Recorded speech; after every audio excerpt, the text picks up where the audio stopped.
Once upon a time, a man got fucked.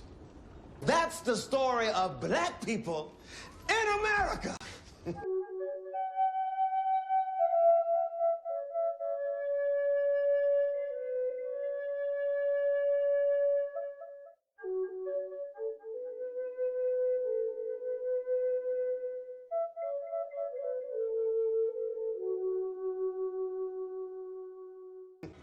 Shit, you all don't know you black yet. You think you just people. Let me be the first to tell you that you are all black. The moment these Dutch motherfuckers set foot here and decided they white,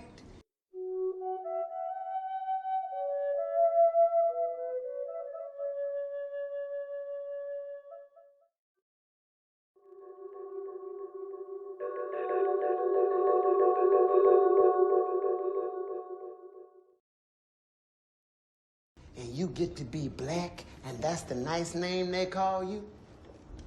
Let me paint a picture of what's waiting for you on the shore.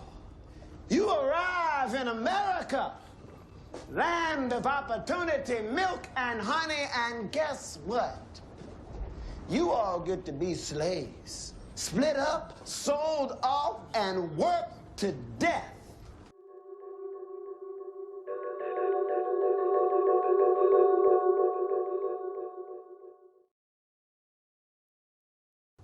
The lucky ones get Sunday off to sleep and fuck and make more slaves and all for what? For cotton?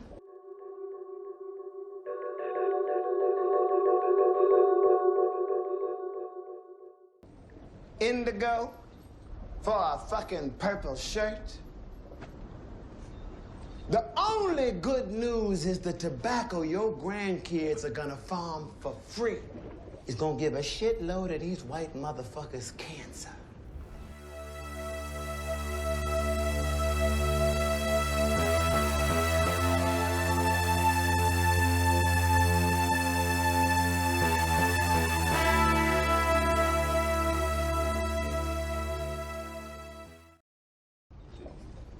And I ain't even started yet.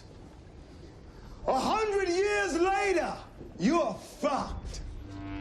100 years after that, fucked. 100 years after you get free, you still getting fucked out of job and shot at by police. You see what I'm saying?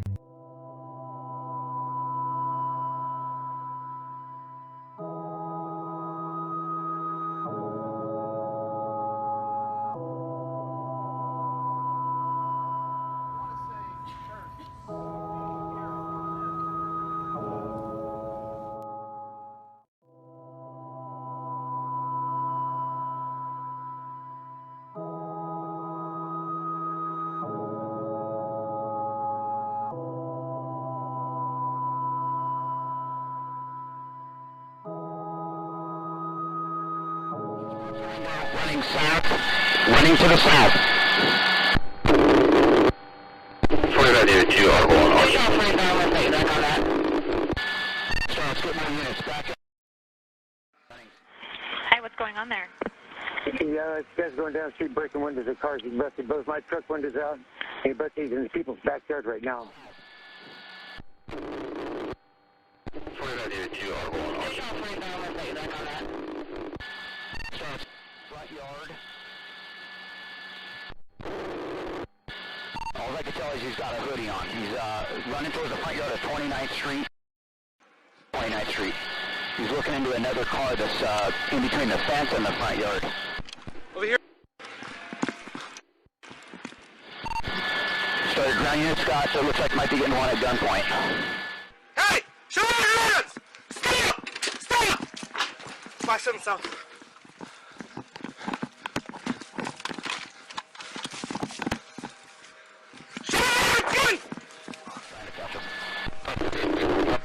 Show me your hands! Gun!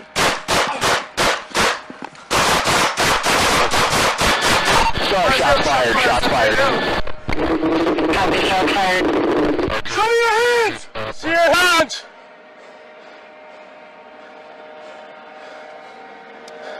$570's down. No movement. We're going to need additional units. Come in from the west to east of this yard. Let's see your hands! You alright? You hit? Yeah, I'm good. Alright. He was still pointing when I saw again. You alright, dude? Yeah, I'm alright. I don't think I'm hit or anything.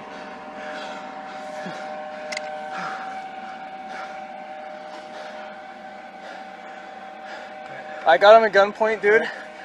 You wanna? You do a tactical reload, okay? Alright, copy. I think I shot about 5 times. 1 Charles 5-4. I want everybody to know we are fine. No officers are hit. Subject's down in the backyard. You have a gun? We haven't secured it. We're not moving in until we have more. We don't have it. Do you see it, Jared? Can't see the subject's hands. He's still not moved. 3 Sam 5, if you can head this way, we can use the body bunker before we detain him. Hey! Can you hear us? Police department, can you hear us? We need to know if you're okay. We need to get you medics, but we can't go over there to get you help unless we know you don't have your weapon.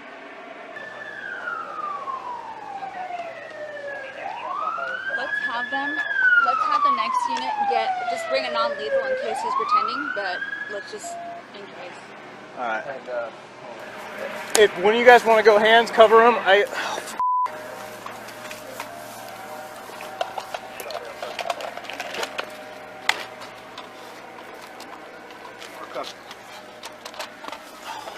Waistband? Yeah.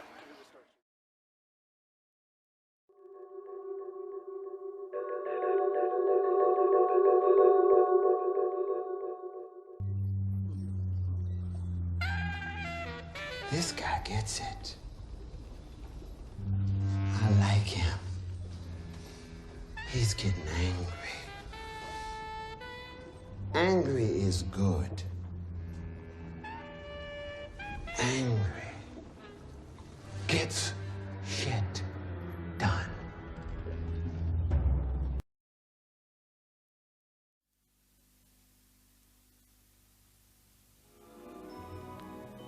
In the early part of the 16th century, a Danish ship crossing the Atlantic was storm-driven far to the north of its course.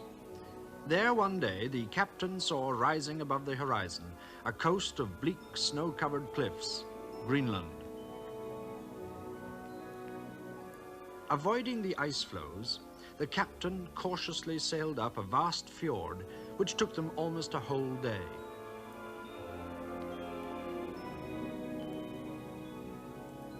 Hoping to refill their water barrels, the Danes had just launched a boat when some strange-looking figures appeared on the cliff top with weapons at the ready, Eskimos. The Danes decided that it would be more prudent to avoid them and land on an uninhabited island nearby. There, the captain himself landed with 6 of his men.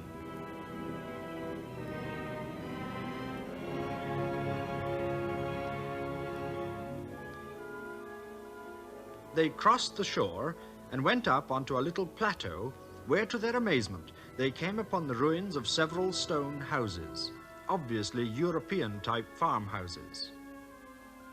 Although there were a number of these ruins, there was neither sound nor movement anywhere from man or beast. Warily, the captain went into one of these houses, and in it he found a great metal-studded chest. He was just examining this when there was a sudden cry from one of his men. With astonishment, the captain saw that the sailor had found the skeleton of a man dressed in European woolen clothes. Beside him lay a worn metal knife. By chance, the Danes had stumbled upon the body of the last Norse Greenlander, the very end of a 500-year story, and one of the most remarkable attempts at colonization in the history of the world.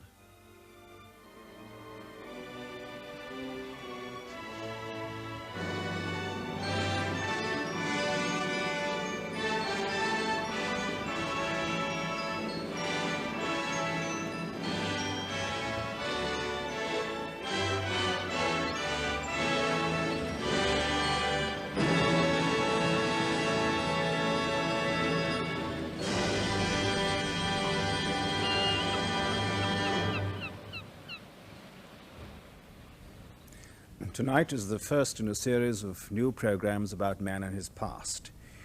It's about the Norse in America, a subject which has been with us for a very long time, but one that has come very much into the news recently because of the discovery of the Vinland map, a very controversial subject, and also the discovery of alleged remains of Norse settlements in Newfoundland. I will try and tell this story with the assistance of Magnus Magnusson, journalist who was also well known as a translator of Icelandic sagas, and Gwyn Jones, scholar, novelist, short story writer who is now a professor of English at University College, Cardiff. Now, the progress of the Vikings across the North Atlantic can be followed by the brief messages that have been carved in their strange alphabet, which we call runes, the ships they sailed in, the ruins of their homes and churches, and the sad relics they have left in the lonely places of the North Atlantic. But to start properly, we must first go to the Royal Library in Copenhagen with Magnus Magnusson. The story really starts with this remarkable document here, one of the most treasured possessions in this Royal Library in Copenhagen. It's a vellum manuscript book called Flateyr Book, literally the Flat Island Book, and it's the largest and the handsomest of the 700 or so surviving vellum manuscripts of the saga literature of medieval Iceland. In the two volumes, it's 450 pages long. It was made out of 113 calfskins, and it was made for a prosperous Icelandic farmer in the north of Iceland late in the 14th century, and it was treasured as a family heirloom for generations until it was presented to the King of Denmark for his library here in 1656. Iceland was then a Danish colony. Well, it's probably one of the most valuable Icelandic manuscripts in existence. The Americans once wanted to borrow it for their World Fair at Chicago in 1893, and they offered to send a warship to Denmark to pick it up and an armored train to transport it across America, and to insure it for a sum of $1 million. But even at that, the Danes didn't care to take the risk. Now, the reasons why the Americans wanted to borrow it so badly was because it contains, amongst much else saga material, the account of the Norse settlement of Greenland in the 10th century, and even more astonishingly, the story of the Norse discovery and attempted colonization of North America a few years later, 5 centuries before Columbus. Herjólfur var Bárðarson Herjólfssonar. There it is in the crabbed economic script of a medieval scribe. There was a man called Herjólf Bárðarson. He had a wife called Thorgerd. Their son was called Bjarni. Well, this man, Bjarni Herjólfsson, is credited with the achievement of having been the first European to discover America in the year 985 or 986. And some 15 years and a page or two later, he was followed there by Leif Erikson, Leif the Lucky as he's called, who explored the countries that Bjarni had discovered, explored, in fact, America. And as the saga says, he called the country by its natural qualities and called it Vinland.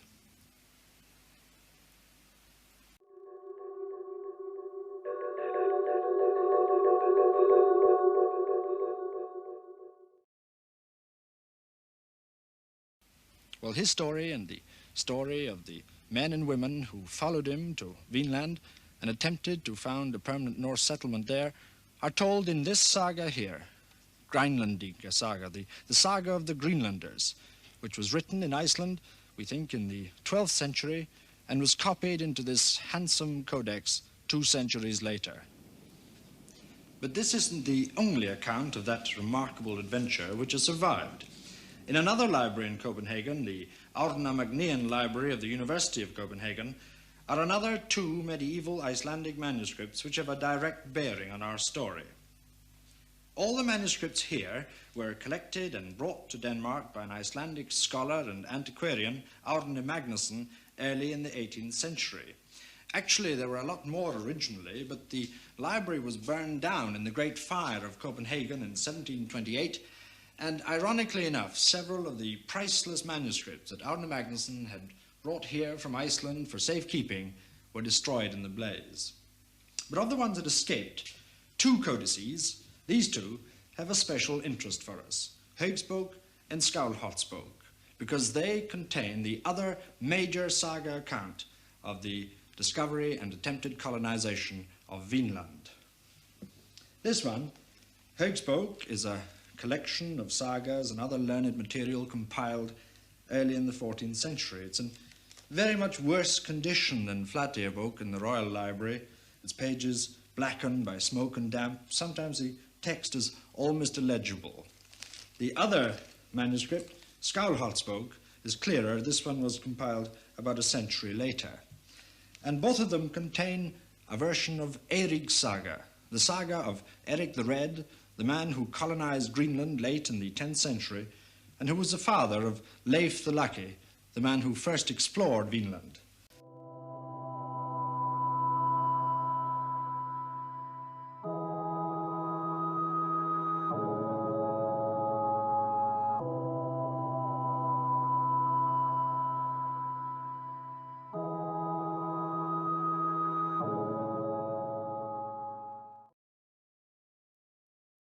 And it was Leif the Lucky who was the first European to encounter Red Indians in America.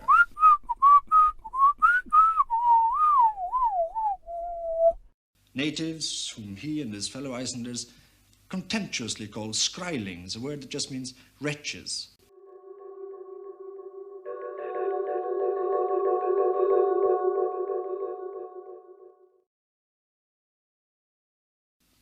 And yet, according to the sagas, it was these same wretches, these skrælings, who ultimately discouraged and put an end to the first determined attempt to found a permanent European settlement in America 500 years before Christopher Columbus. How much credence can be given to these medieval Icelandic sagas?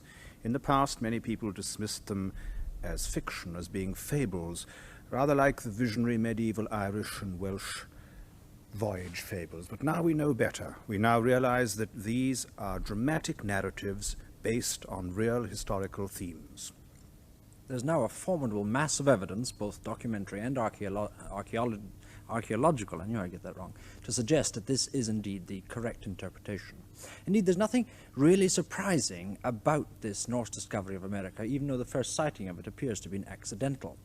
Because given the circumstances of the age, the Norse discovery of America was the logical outcome of the great Viking migrations that spilled out of Scandinavia in the early Middle Ages. The range and scope of this Viking expansion were prodigious. The first Norwegian raids on Britain started late in the 8th century. In the 9th century, Danish Vikings joined in, making increasingly organized attacks on England and the continent. France and Spain suffered in their turn, and the Vikings even went through the Straits of Gibraltar and plundered Morocco and the Balearic Islands and Italy. Meanwhile, the Swedes of the Baltic penetrated northern Russia, then struck overland to the headwaters of the great rivers and sailed south down them to the Caspian Sea, to the Black Sea, and on to Constantinople, where Viking warriors formed the famous Varangian Guard. But it's important to bear in mind that the Vikings were not merely pirates with a spectacular appetite for booty and violence. They were traders as well as warriors, and one of their chief motives was a desire for land on which to settle. And the raids were forays by which they could raise enough capital with which to set themselves up in business, and the spur was growing overpopulation in Scandinavia. What made the migrations possible and the raids so successful was their brilliant seamanship and the quality of their ships.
White people, us. Upper crust. In God we rust. Use Jesus to be racist. Rob land you trust. Slave master us. We the sun, you the dust. Clean our pus as we rape you with lust. Start a fuss? Okay, Civil War us. You fight for us. Emancipation Proclamation, we don't give a fuck. You stay stuck. 40 acres and a mule, don't be a fool. We own the sky, don't look up. No reparation us. Segregation us. Back of that bus. You want rights? Find you in the night, hang you from a tree. Sister, take a picture. Family gathering. But we like the way you sing.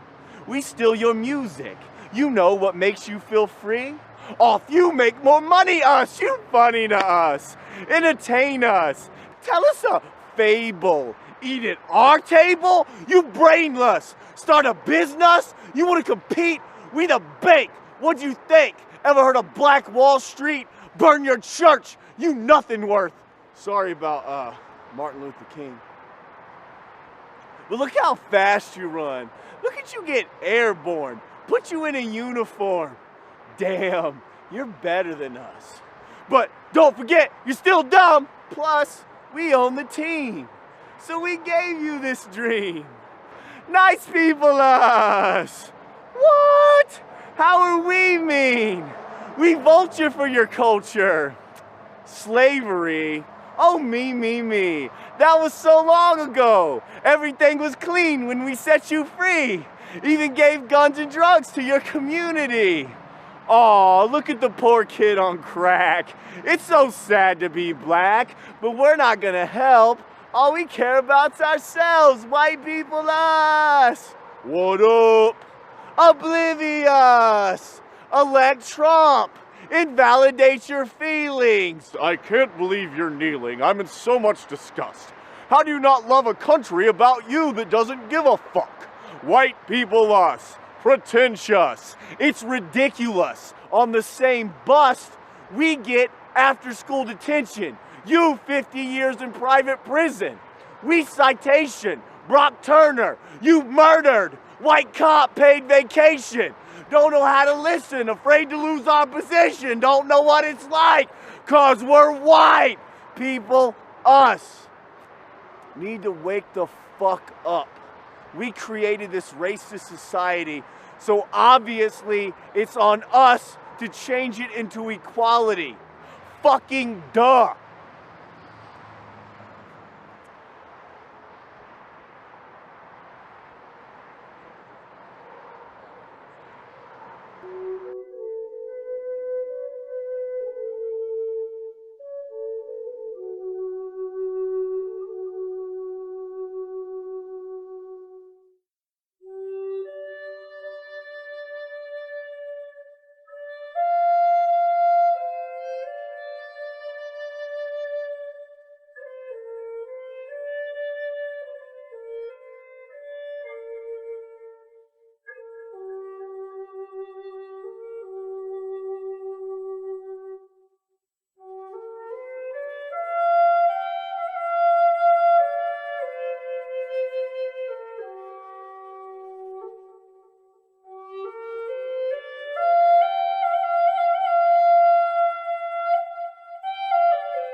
Peace. Infinite waters diving deep once again. We are out here in the heart of nature, baby. Secret spells of the English language. Woo! Breathing in that good-ass prana, baby. Are you a wordsmith? How good are you with words? I got 2 books on Amazon, and we ain't even had breakfast yet. Can I get a hello? Secret spells of the English language. Now, when I was writing these 2 books, I learned a lot about the English language. Now, this has helped me become my greatest version in a tremendous way. We don't even realize that words are vibrations. When I realized this, I started to become more mindful of the words I was using. So for instance, the word grammar comes from the word grimoire, which means book of spells. So when we send a child to school, what do they learn? They learn how to spell. Slow motion this side. So spelling, we're talking about magic here. We're talking about sorcery. We're talking about speaking things into existence. So I'm nice. I had a teacher once who said, Ralph, don't say you're nice. And I'm like, why? She said it's such an ordinary word. Come to find out that nice actually means ignorant or stupid. Don't worry about it. Okay, let's go back to the original Latin meaning of the word nice. Okay, nescius. Nes, negation. Cius, sayer, knowing, a negation of knowing, meaning ignorant. Slow motion this side. Obviously, it has a new meaning now. But you see, how our subconscious mind works is that we create images from words. So the English language has many words with multiple meanings. Right? Right. Light, as in it's not that heavy, light, or sunlight, or light pigmentation. Dark, as in dark pigmentation. Dark, as in scary. Dark, as in the night sky kind of dark. Okay, which is which? Are you talking about a witch or which? Choosing, hard to choose, right? So I used to say good morning a lot. Good morning. But when you say good morning, you see, mourning is a state of grief when someone has passed away. So every single day, so many of us, we're taking part in a ritual, which is against life. And I started to realize this. That's probably why so many people don't want to say good morning to me, right? And I don't want to say good morning to them because it doesn't feel good, like afterwards. Good morning. Like, did someone die around here? I hope not. Awake. A party after a funeral. Awake, a party after a funeral. So a lot of the greetings we have as we rise, right? They have other hidden meanings. So I started to dive deeper and realize that it goes deeper than this, because when you have a script, okay, it means you are acting. So when I was watching the news one time, I realized they messed up a word and they said, oops, I've messed up the script. Huh? Is this like a movie set? Okay, so you start to realize even news is part of a script, it's part of acting. Then I was like a cast, okay? At the end of the film, you see the great cast, like hundreds of people, but a cast, we're talking about a spell. We're talking about magic here. Okay, so even movies, that's why they call it movie magic. You're being cast into a spell. We can talk about a TV program. They call it a program because you are being programmed, right? And then I was like, oh my gosh, this is really trippy right now. Let me change the channel. Whoa, channel, right? A TV channel means you are channeling in information. The question is, where from? Then I said, okay, this is getting really trippy. Let me grab the remote control. Whoa, whoa, whoa, whoa. Remote control? I am being controlled remotely. Okay? So words have hidden meanings, right? A lot of the times we say weekdays, right? To earn a living. So you go through the whole week in a days, earn the ashes of the dead, and you arrive at the weekend, which is the short end of the stick, through your undertakings. Undertaker, right? So I started to really have a question mark. Even hello, if you reverse it, it's oh hell. So I started to realize this. Then I said, wait a minute. You aren't telling me I can't say, can I get a hello there? I'm gonna say it, baby. Here's what I learned, okay? As a psychologist and how words affect the subconscious mind, this is what you gotta know. That it's not what you say, it's the energy behind that matters. Slow motion this side. At the same time, words are super powerful because once again, if you go back even in early Europe, right, Britain, Shakespeare was a bard. He added like 1,000 new words to the English language, okay? And at that time, not everybody could read and write. So bards had a power of sorcery to create words which only they understood. Okay, and writing was like, wow, you're a writer. It was a big thing.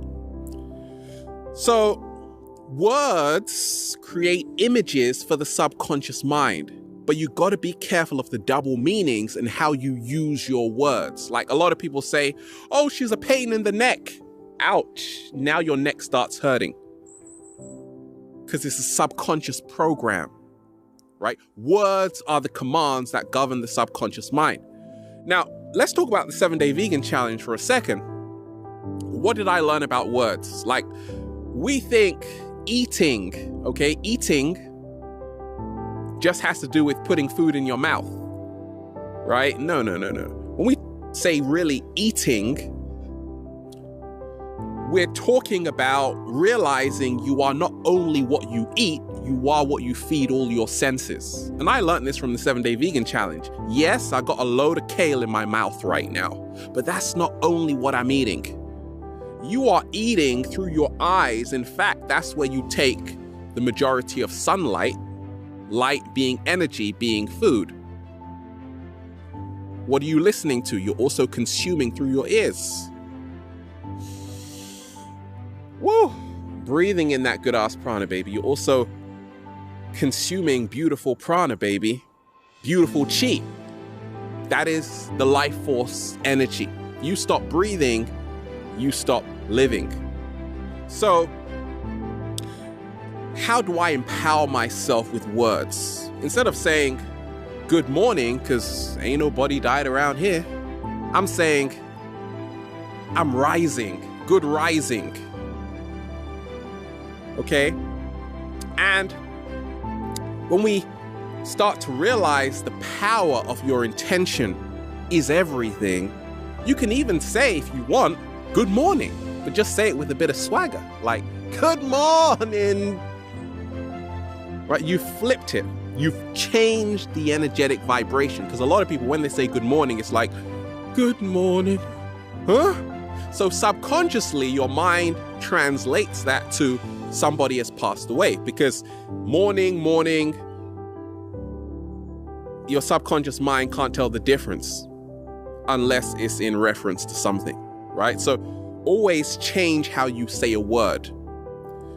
When people say, how are you? I don't say I'm fine, because fine, fearful, insecure, neurotic, and emotional. You've never been fine in your life. Stop lying. I had to tell myself that. So I say, I'm evolving. Okay? I am evolving. I'm in the process of becoming my greatest version. I'm rising.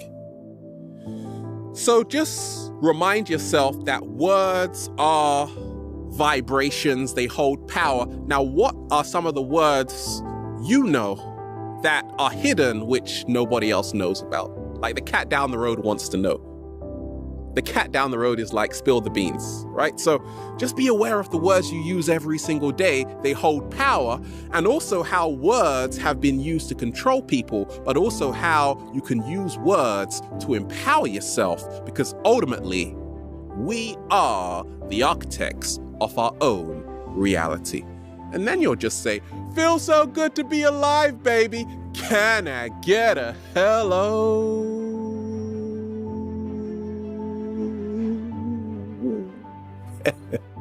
Have a beautiful day.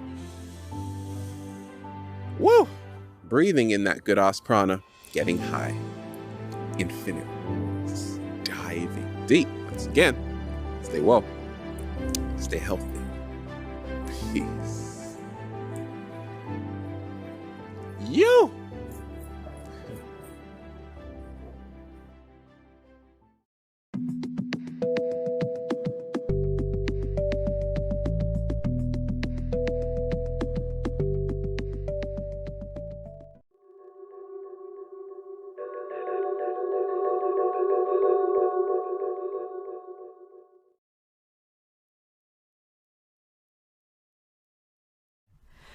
So what do I mean by the secret spells of the English language? Well, let me share with you what I call our premier life sentence. And it goes something like this. We awake each morning and go off during the weekdays to earn the living at various jobs and undertakings until we come to the weekend. And this seems perfectly acceptable to most people. However, more people die between 6 and 9 on a Monday morning than any other time of the week. So I do what I call a translation of the English language, and I spell that T-R-A-N-C-E with the idea that words cast spells. So when you translate that life sentence, you remember that a wake is a funeral party for the dead. Mourning is the state you're in when you attend a wake.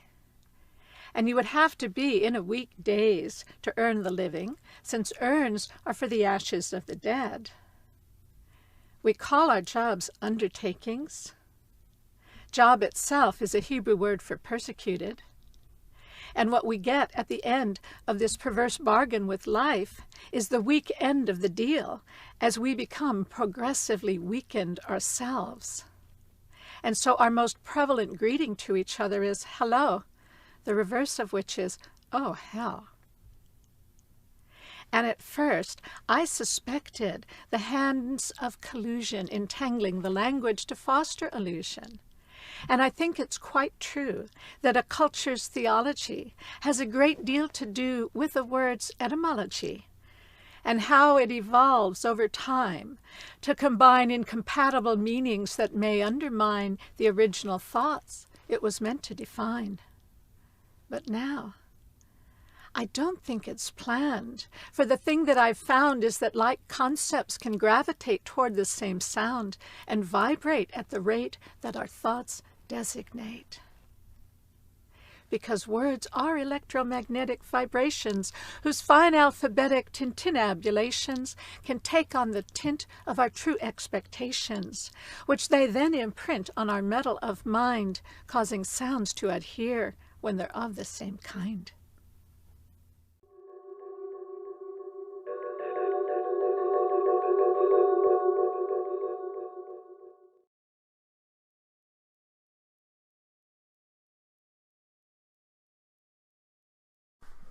So today I want to go through a little more about how we languish in our language and why we can never get undone from the mess we're in, because the words are basically Phoenician, Latin and Greek amalgamations with some British thrown in there, but it's all, a lot of our language is meant to deceive or have secret hidden meanings. So let's get into it.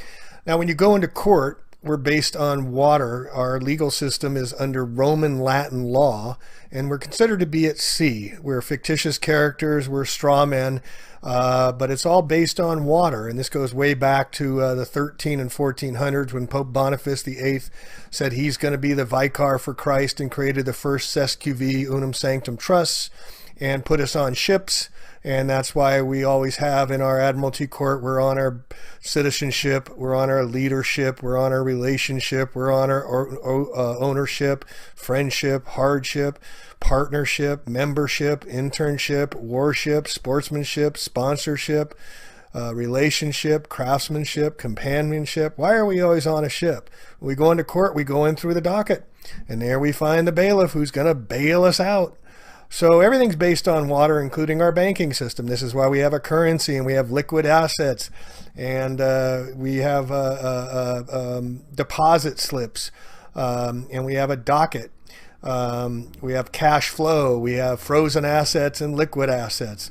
So everything is based on water when we're in the court system, and we're, just like I said, straw man and fictitious characters. Now this is Jordan Maxwell, or I forget his other name. Judges have a Masonic hammer or gavel which they hit to declare the word of law. The idea of law comes from the biblical 10 stone commandments, and so it is said that you, quote, break the law. You're breaking the commandment. Judges always sit on 3-tier high platform representing the first 3 blue degrees of Freemasonry. The same tri-tier platform is found at Congress and the altar in most Catholic and Protestant churches, 3 tiers high. That's also why you give someone the 3rd degree related to the 3rd degree of Masonry, where the initiate is asked a series of probing questions he must answer correctly in order to become a Master Mason, which is the 3rd degree. There's usually a gate around the church altars, just as there are gates and swinging doors in every courtroom, called the docket. The congregation at church all stand up to recognize the priest, just as all rise when the judge walks in. Judge takes a recess because he is in court playing a game of 10 commandments, 10 commandments, with lawyers who play the dialectic protagonist-antagonist game, bouncing the advantage into each other's courts. In the courtroom, witnesses must place their hand on the Old New Testament before giving their testimony, just as priest's sermon is often called testimony, also known as mon from moon in testimony, and sermon. Also, to testify used to be you had to grab your testicles in the old, and that's why women could not testify, because they could not grab their testicles to assert themselves in court. Also, the black robes are Satan robes, and the gavel is the phallic gavel of a penis that he's ruling with. As a witness swears in, one hand is placed on the Bible while the other is held up. In church, where parishioners feel the Holy Spirit offering during psalm, they will hold one or both hands up to praise the Lord. Quote, then when you get further into Saturn, you begin to understand his color is black, and he was god of one of the many different Semitic tribes or groups, and one of his symbols was a square. Then you get into the square black mortarboard that the university or high school students wear when they graduate. When you graduate from high school, you come out of the processionally with a black robe, which is black for saffron, the god of Hebrews, requiring that you wear the square mortarboard on the top of your head. As I said, this is Saturnian in principle. The square mortarboards are, of course, used by the Freemasons for their plaster, so that is why you wear a square mortarboard when you graduate, ultimately becoming an alumni. It all has to do with Freemasonry. It all has to do with control of the education in this country. Freemasonry is owned by the Jesuits. He doesn't go into there. Jordan Maxwell doesn't go to Jesuit, or recently has. Square mortarboard on the head is usually black, the color of Saturn, one of the ancient Hebrew gods. This is the same black used on the robe the judge wears when he is going to throw you in jail, because black represents Saturn. Saturn is the old Semitic god. This is why churches and courtrooms look the same today, because when you go into churches, you sit out here with the poor folks in the chairs out here in the pews, but you cannot go in onto the lifted higher elevation. You can't go inside the gate. You can't go inside the little doors. Only the priest can go inside there and officiate you. You stay on the outside with the poor folks. The altar is always raised at least 3 tiers, because in Egypt that was the way it was always done. The altar was always raised so the people could see the representative of God dressed in black. The priest comes out on the altar dressed in black, and he's officiating for you. He is the mediator between you and God. That is the same thing that happens in the courtroom. You walk in and you're a part of the poor folks sitting out there on your ship, and here's the fence or gate that separates you. The attorneys, who are known as bar attorneys for British accredited registry, registered under the City of London, all U.S. bar attorneys, you must be a member of the bar to practice in the corporation of the courts, who are for-profit corporations in our legal system, and the attorneys are pledged to the British accredited registry, or bar, where the corporate papers are based in Puerto Rico. The attorneys go inside the gate, and you are the mouthpiece to talk to God and see if you can get off. And the lawyers will be the mediator between God and the judge who judges you and man. That is where all this comes from in our society of today. Jordan Maxwell, Matrix of Power. All right, we can go into court. We have a hearing and present oral arguments to plead our case. The spoken word over the written word. That's why it's Phoenician, or definition. Definition. Get it? This is why we languish, Old French languere, be listless, pine, grieve, fall ill. From vulgar Latin languere, from Latin linguere, to be faint or weak, with our definition of language. Alpha, beta are the first two letters that make up our language. Once you start to understand the meaning of words, you will start to see this reality. There are four things to consider. 1, definitions need to be understood. 2, etymology of words needs to be studied. It's the study of the origin of words. Phonics is utilized in everything. This is where the Phoenicians are attached to phonics. Example, there's 3 definitions that mean completely different things. There's a letter C, there's the ocean C, and then you can see with your eyes. 4, word splitting, the practice of splicing words into various ways to find hidden elements contained within them. An example of the word splitting is language. Lang, gu, age. Lan means monster that protects the noble ones. Gu, the god of war, and age, the age of the zodiac. So the final meaning of the word language is a monster of war that protects the noble ones, or golden gods, throughout the ages. Language, as we languish.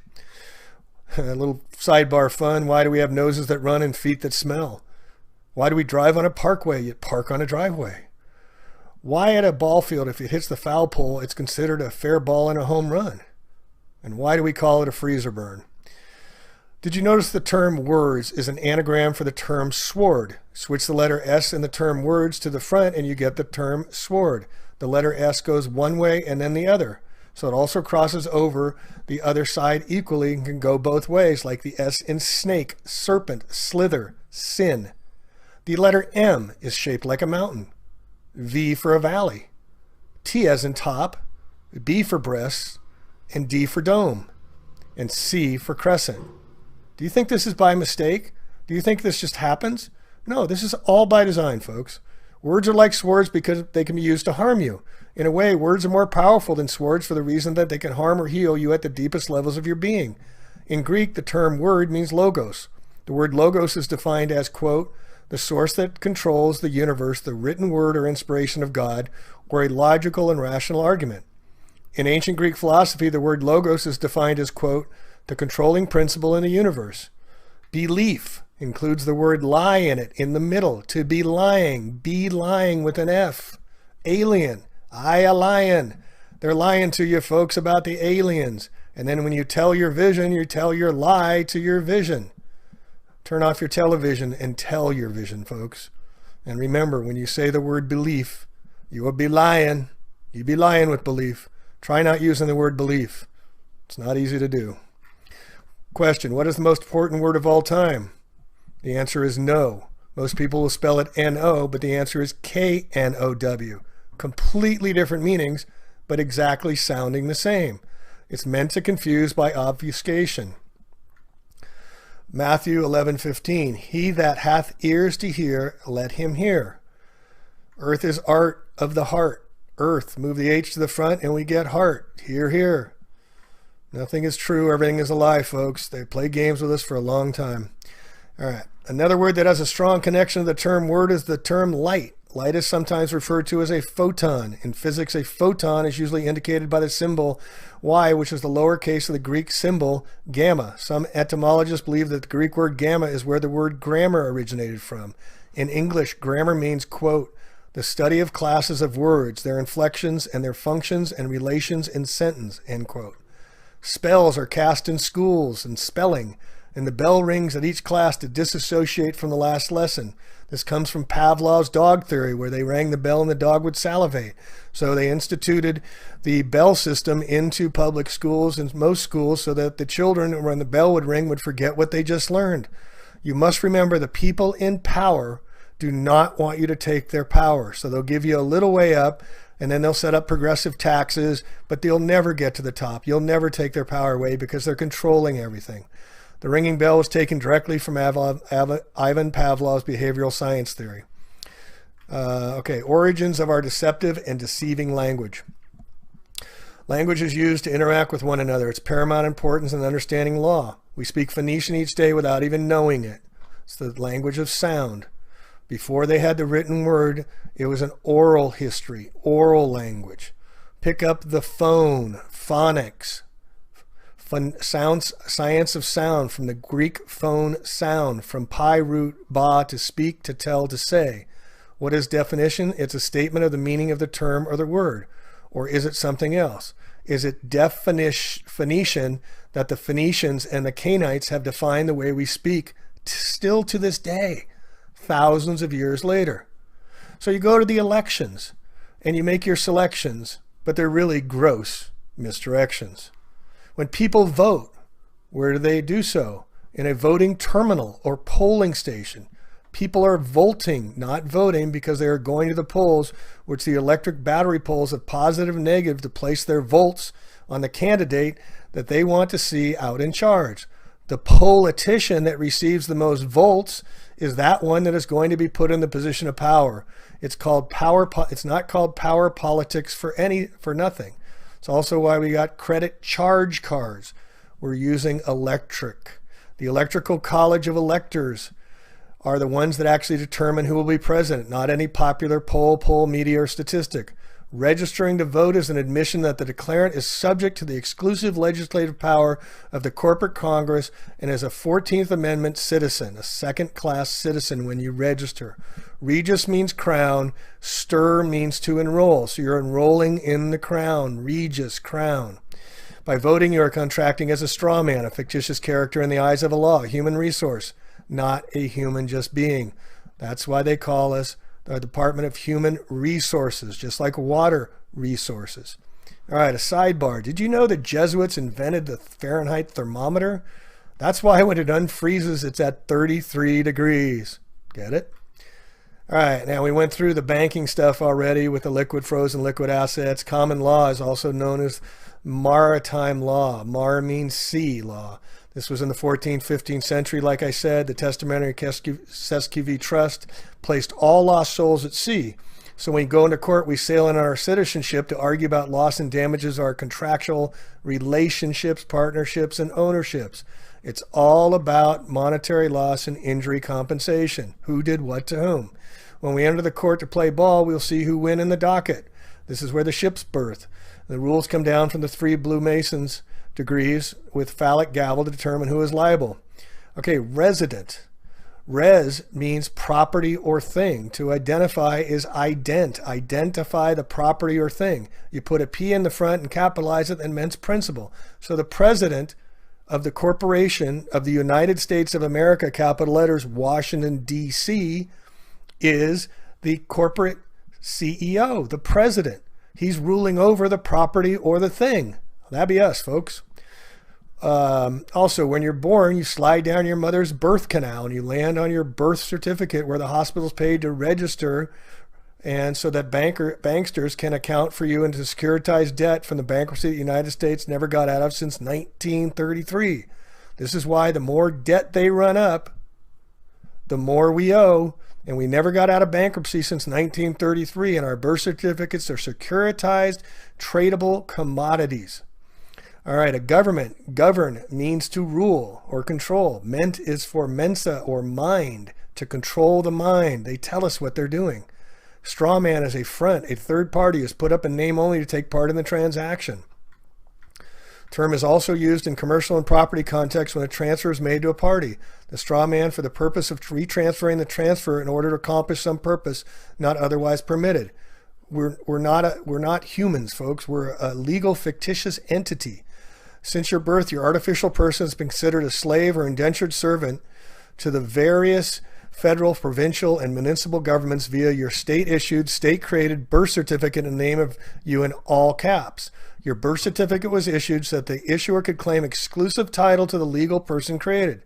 This was further compounded when you voluntarily obtained a driver's license and social security number, also all in caps. The state even owns your personal and private life through your state-issued marriage license, issued in all caps. You have had no rights since birth, marriage, nor will you have them even in death unless you recapture your straw man. The name on tombstones and cemeteries are also in all caps. The state holds the title to your legal person. It's created for your birth certificate. That's why they give you a certificate, not the actual title. The holder in due course of the instrument, that is yourself, has to reclaim and redeem it. The straw person is a person according to the legal dictionary. Person, a human being, an entity that, such as a corporation that is recognized by law as having the rights and duties of a human being. So this is how they give you the rights, but they don't give you the acknowledgement as being a human being. So what is a human being? It's a person of the male sex. According to Black's Law Dictionary, which they use in the Roman Catholic law system we're still under today after, since 1400s. A human being is a male sex, a male of the human species above the age of puberty. In the most extended sense of the term includes not only adult male sex of the human species, but women and children. In feudal times, it was vassal, a tenant, or feudatory. All right, April 1933, this is when Roosevelt, the Knights of Malta and Freemason, made executive order. All persons are required to deliver on or May 1st all gold coin bullion now owned by them in the Federal Reserve. So they took our gold away. Now we're $21 trillion in debt, folks. Do you think they're going to do it again to us? Look at the new $100 bill. Half of it is completely in gold on the right side with a gold inkwell, a gold feather, and there's gold writing in the background. And if you look very closely, it's the second paragraph of the Declaration of Independence talking about abolishing the government, the new $100 bill issued in 2013. All right, in June 1933, we operate as a commerce. Commerce is based on agreement or contract. It's contractual law. That's why you sign your name, now a thumbprint or a swipe. You are agreeing to the fictitious character as a straw man. When the real flesh and blood step into their process, we become the surety for the fictional straw man. It's a trust. We then become liable for the debts, liabilities, and obligations of the straw man, and we relinquish our protected characters. We stand up for the fictional straw man. This is why when you go into court and the judge says, "Are you so-and-so? Do you understand?" And you say yes, you're agreeing to being that fictitious character. All right, corporation. The word corpse is the base root of corporation. All right? So ration the corp is to ration the corpse, the dead. You're rationing the dead. All right? And in Law's Dictionary again, only his successors in some particular station who are unincorporated by law in order to give them some legal capacities and advantages, particularly that of a perpetuity, which in their natural state as persons they could not have. In a corporation's soul, one person holds both operational positions of the organization. A corporation's soul may be established under legislative authority. It is considered by statute a citizen of the government. You are owned.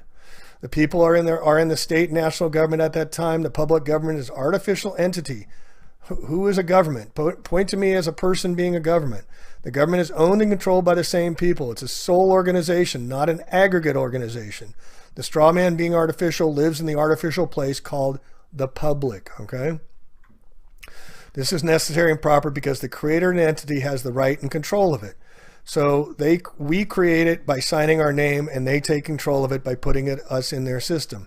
Since the government has created the straw man, it is only right that the straw man live under the rules of its creator. So far, the readers might be saying to themselves, what? Precisely, what? A watt is a unit of power that is equal to 1 joule per second. And this correlates with the situation when people say someone isn't very bright because they need to ask the same question over again. What? What? Wait. That person is said to be dim because they are not enlightened. Dim-wit. You could, of course, refuse everything that is being shown, but that just creates a negative ionic polarity charge within your own biology. Hence, to refuse, because a fuse is an electrical device that interrupts the flow of current if it becomes overloaded. I trust this will not confuse the readers. The use of the word PIN is the reason that banks get you to use a PIN number when using a bank card. Well, the Spanish word born translates to terminal and the point of connection to current of electricity. When people travel to and from airports or bus stations, where they arrive and depart? At the terminal. And as I said, when you use the credit card, you are charged as in charge card. Logos translates to ratio, symbol, reason, idea, and logic. The ancient Greek believed that the power of the logos can be expressed through words and be used to create mystical things through sound. Have you ever wondered why the symbols of corporations are called logos? It has to do with magic and sacred geometry. The process of using logos, source, energy, and force to create things such as sacred geometry can be seen in semantics. That is where sound is used to create geometric, sacred geometric forms. All right, cosmology and language. You know how the day of the week got their name. Sunday, it represents the mineral gold. It represents the sun's day. Monday is the moon day for Luna or Lunatics Day. Tuesday is iron, Marti or Mars, or Tyre's god of war after the Norway god. Wednesday is under Quicksilver, the day of Mercury. It's Woden's day, another Norwegian god. Thursday is the tin of Jupiter. That's Thor's day, okay? Friday is copper or Venera, Venus, God. Freya's Aphrodite's day, Friday, Freya's day. Saturday is Saturn's day, the god of agriculture and lead, because it's so heavy and dense. There's 7 days of the week. There's 7 sacred planets. There's 7 sacred metals of ancient alchemy, 7 continents, 7 seas, 7 energy chakras in the human body, 7 colors of the rainbow, 7 tones in our voice, 7-year itch, 7 hills in Rome, 7 hills in Washington, D.C., and 7 wonders of the ancient world in the 7th heaven. And look at how one is born into the world, or world. Why are we world? First off, from a pedantic perspective, this should be obvious, since the world is world on its axis. The writer of the Matrix movies also knew why, because the main character Neo is actually derived from the Latin word neo, that means spin or wave. The separation of our body from the sun works in a 7-step process. This is why there are 7 major planets and give us 7 days of the week.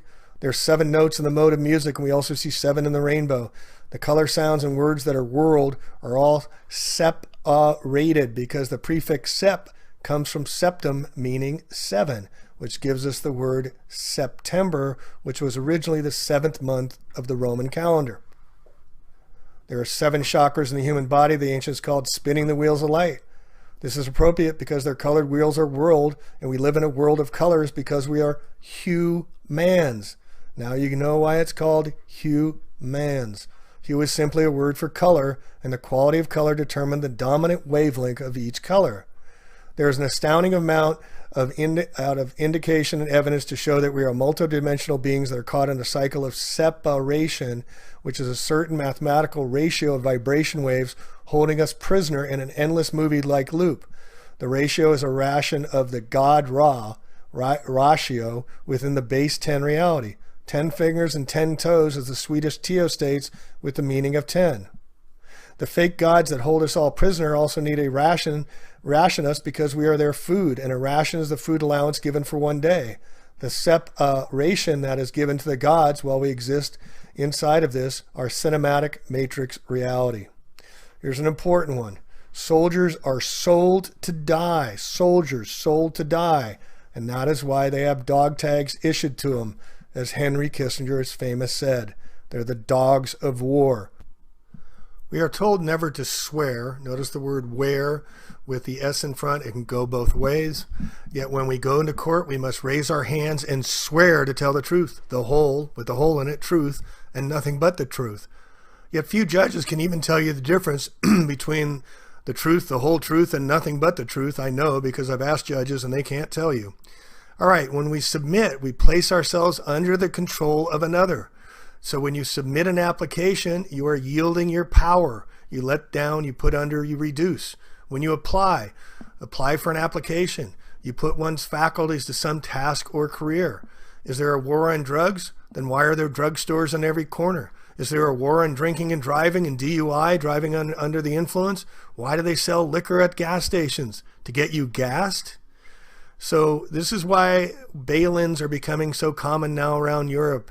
A bail-in is when the banks come and take your money out of your account and say, sorry, it's not there anymore. They call it a rehypothecation. This is stealing by the banks and brokers for their own purposes, are called a bail-in. This is happening more and more, and with the United States, $21 trillion in current debt, I guarantee you money in your bank account is going to be taken at one time or another, folks, because it's a promissory note and it's not your money. It's electronics on a screen, but you go and try and get your money out of there more than a few grand, good luck with that. And if you do get more than a few grand and have to fill out all the forms, the IRS is going to contact you. Department of Homeland Security is going to attack you as well. And if you believe the FDIC has enough insurance to cover all your money in the bank and everybody's, think again, folks. We're $21 trillion in debt. How can they have money but print more money of fake non-value behind it? This is why they're coming for the gold. All right, a police state is a revenue agent making money, revenue agent that enforces the corporate government contracts and protects the assets of the corporate government, including human resources. It compels performance, no injured party necessary. One who has policing powers is found in a police state. They're enforcers of policies. That's why they become policemen. And to register literally is to the queen, as I said. The regis meaning king. This is why you get a certificate and not title on your cars as well. The original car manufacturer owns the title, but you get the certificate. When you enroll, you register your child. You put it into inventory. Did you know that? People are known as chattel in legalese. We call our animals cattle. They call us chattel. Again, this is why we're called human resources. And just substitute the word water for humans, and we're water resources. And on international, now another important thing is that our court systems, every time you challenge up. So you go from the local to the state to the federal, and now you go into international laws. And it's even more corrupt the higher you go. So you never get satisfaction. It's by design. All right, the matrix is furthermore the Latin word for womb, which is where our body ship is birthed and birthed. All ships find their birth when they reach the port or dock.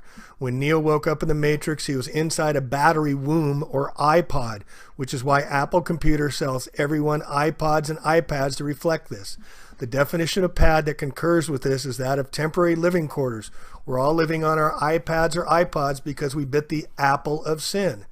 Now you see here on the left that the original Apple computer sold for $666.66. Not a coincidence, folks, or a coincident. The word apple is also phonetically spoken as a pull because our body ships are receiving a tow on the consciousness dreamline of reality, which is why we have a skull. A skull, yes, because a skull is an oar that is used for sculling, and a sculling is the propelling of a boat by an oar of the stern. John Scully ran Apple Computer for 10 years. Another coincidence. Everything in this reality is designed to make us fearful, and this starts right at birth. It has been said over and over again to humanity that man is born in sin. Man bit the apple to then continuously be reborn in his or her Apple iPods, which becomes unrepayable debt. That is why Webster's dictionary defines English word debt is sin, to pay the debt of sin, which is the price of our birth or birth in the moon. Remember that 7 days of the week do not include an earth day, since man is truly born in sin. All right, another important one. How do you say hi to somebody? You say hello. Every time we say hi to somebody, we're saying them to go to hell. This is how much control they got over our language. Every ship, including the human body, is eventually brought into port and then is docked. This is why there's a doctor that delivers the body ship, because it is a new liver or liver being produced. Another living being that is being delivered by the doctor as docked ore. Hence, doctor is phonetically docked ore, and you as the human being are the ore or the ore that is going to be mined for gold in your mind, because mind is mind, giving us the actual basis of the Sumerian depiction of the Anunnaki coming here for gold, because we are the human resources that mined for gold. It's all a play on words, folks, but it has secret meanings behind it. This also displays the fact that humans are seen as chattel property or false gods. When they say it's mine, we are the endless resource being mined, and companies do not have human resource departments because the title sounds fancy. You're also ore, which has an oar because you're the body ship that needs to paddle through this existence, which is the sea of electricity. Doctors use paddles to resuscitate someone who is in the cardiac arrest for this reason. Why do they use to resuscitate the patient? They use electrical currents, just like the sea that has currents. What else do doctors do? They perform surgery because of an electrical surge to the body patient. The docked oar is also the connection to the body ship in sea terminology. Also, our money is currency, since the doctor has delivered the docked oar, an oar that is sitting in its berth and no longer rolling. All right, a double cross. We see them in the logos all the time. Look at on Exxon. Look at there. It's a double cross. Nabisco, a double cross. They're double crossing us, folks. An act of betraying an ally, friend, or associate. The cross of Lorraine has long a history of use in the secret societies. The Illuminati bloodlines, including the double crosses, use the crest of the Lithuania, Hungary, and Slovakia. The Knights of Malta use the red cross, as does the largest oil company in the world, Exxon, Nabisco, etc., etc. So anyway, I just wanted to give you a whole list of these languages that we language in and how our language betrays us and how they use it against us. And the court system is rigged to put us on our ships and fictitious characters as straw man. And we have to get off the ship. We have to get away from the legal system. We have to create our new languages, or we're going to languish in their dominance as we have been for thousands and thousands of years. And we have to stop the Babylonian days that have been going on forever. And lastly, I want to bring up the word Israel. The word Israel is Isis, Ra, and Elohim, the gods of ancients. Isis, Ra, the sun god, Isis, the moon god, and Elohim, the god of gods. Israel. It all goes back to the Babylonian days. So let's stop babbling on and let's move on. Thanks for listening from A Plain Truth.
Icons dating back to the 14th century brought together from private collections across Russia. It's very beautiful. It gives you goose pimples. It's a remarkable exhibition. It's an exhibition which feeds the senses. Everything is so grey outside at the moment, and here suddenly it's a feast for the eyes. And it's a feast that marks 100 years since religious icons started to be recognised as works of art. Before then, they were mainly viewed as religious objects, often left blackened over the centuries by the passage of time and added layers of paint. When we learned how to remove the dark layers, we discovered underneath an overwhelming beauty, to such an extent that it shocked André Matisse, who was in Moscow at the time. He said, it's here that artists should come to learn to paint, not to Italy. But today, only a small number of these masterpieces remain. Most were destroyed during the Soviet era. These icons are the survivors. If museums hadn't saved them, they wouldn't exist today. There are 50,000 icons in Russian museums. Before, there were millions. But now the future of this part of Russian heritage is up for debate. Are the icons best held by museums, or should they be returned to the country's churches? The face of Jesus would have been closer to these Jewish skulls. They were found in Jerusalem, and they date to the 1st century. And if you look at this, notice how this is very long and this is very, very narrow. It's a complete different type. We used the 1st century skull to get even closer to the face of the Jesus of history.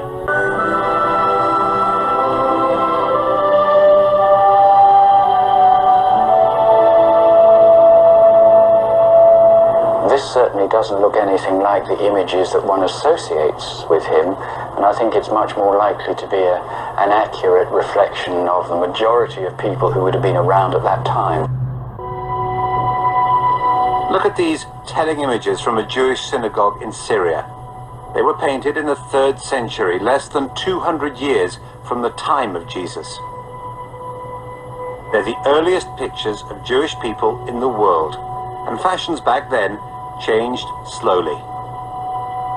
The kind of hairstyle that you get, it's short, it's curly, it's, if you like, afro in style, and this seems to be almost uniform in the way that Jesus is depicted there.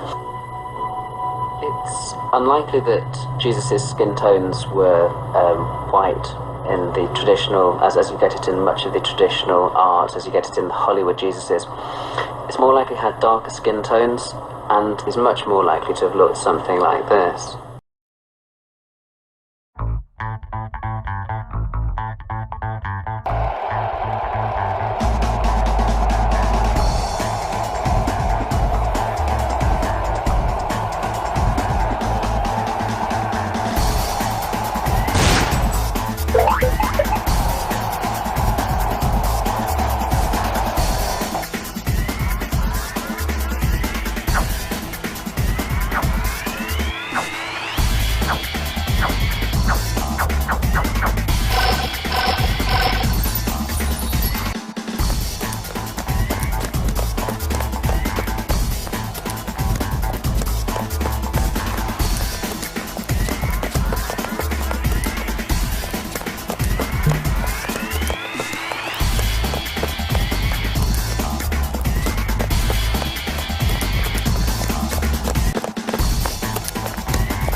more do? What do I do? What are my options?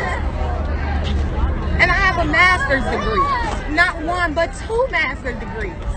And my test scores and data is always there, so I know we are good teachers out here. So why are we struggling to send our kids to college? Why am I struggling to live on my own? I had to move back into my parents to help pay for her college. This is my reality. But here it is, we're giving millionaires tax cuts. You gonna give them $27,000. That's not even half of my salary. I can't even say that's half of my salary. It's hurtful. It makes you want to move back to whatever state you came from, or it makes you want to give up. But I'm 37 years old with 2 master's degrees in education. What direction do I go in? I believe in being a teacher. I'm a teacher by heart. I shouldn't have to walk away from my career to deserve a right to live or deserve a right to take care of my family the right way. It's just hurtful. It's very, very, very, very hurtful. It's no other words to explain it.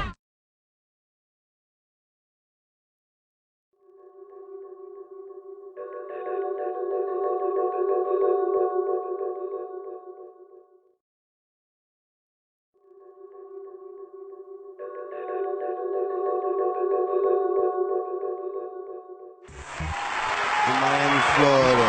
Please give it up for my man, Will the Real One.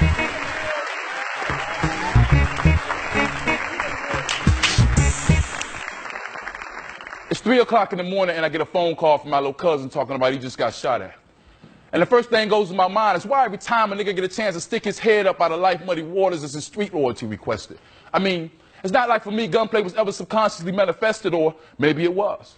Maybe that's why at 3 o'clock in the morning he decided to call Big Cuz. Because 3 years ago my motto was, shoot first, ask questions later. And almost like I was an autopilot, I got dressed, put on a bulletproof vest, and I flexed.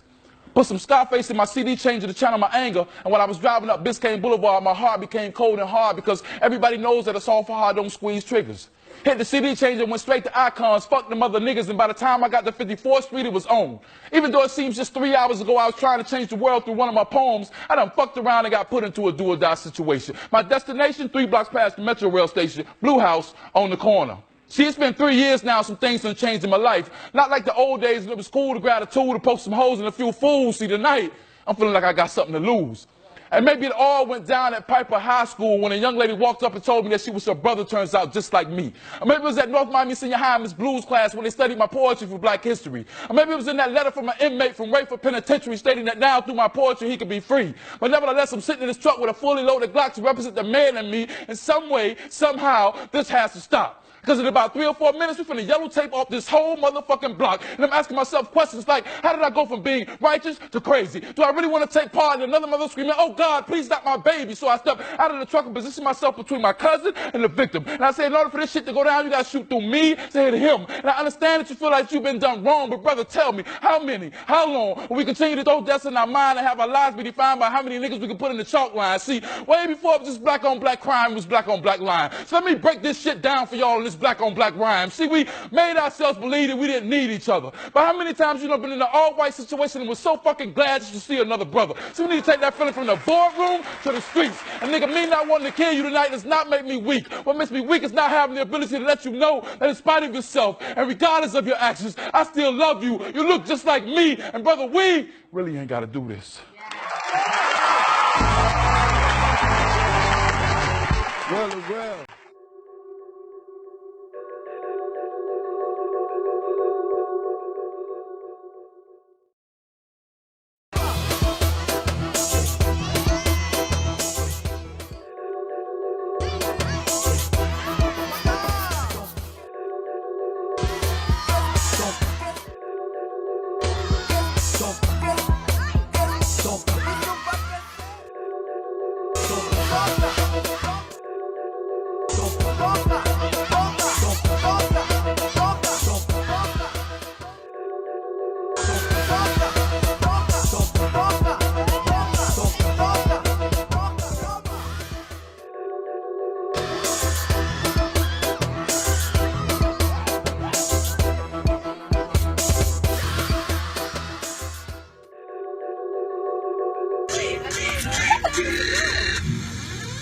You ready, Asia?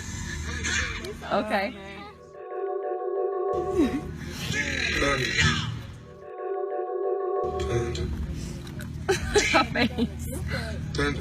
Hey, hey, hey, boom, yay!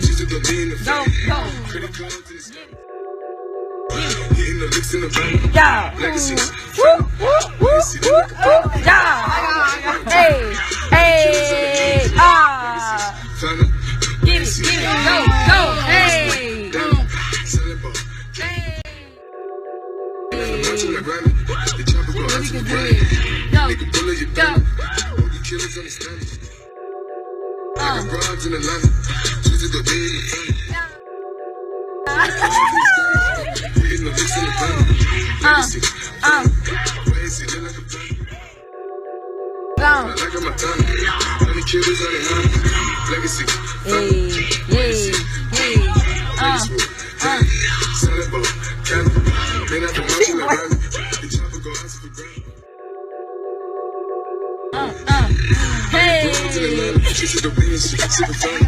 Credit cards in the sky, wake up the shit. Let the sound over to let shit. They be acting rats, I know be clever shit. I be pulling the shit. I got plenty of Bugatti, but look how I drag shit. Legacies, family, legacy, killing the time. I got started gorilla, they come and kill you with bananas for phones. I feel it, pull up in the fan, no niggas, they come and kill you on the counter. It's dancing bigger than the panic, go out to the Grammy, but pull it, you're finding for I'm flipping. I got pins to pull up and they get it. I got niggas that's for digits. See you make you rely on the money. No some killers, pull up in the end of baby. See you did it, pull up in the killer, baby, pull up in the niggas, we gon' drill it, baby, we gon' kill it, baby. I got brown jazz, I got car jazz shit. It's how it is. Did it all for a ticket. I play the ball when he spinning the body. Chop the dawn, doing business in the break, fucking up shit. She doing the give it to the chicken, count to the chicken, and all of my niggas are yeah. You did that. You did that. You did that.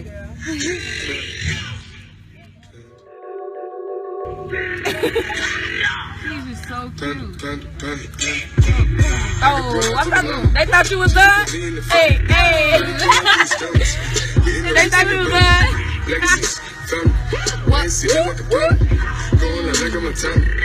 Killers on the helmets. Legacies, family, legacies. They thought you was done. They ain't know you was done. Yeah. They not the macho like Randy. In the family. Ah! In the family. Legacy. What are you on? Facebook Live? Yeah. Okay. Oh. Legacy, family, legacy, family. Yeah. Legacy, family.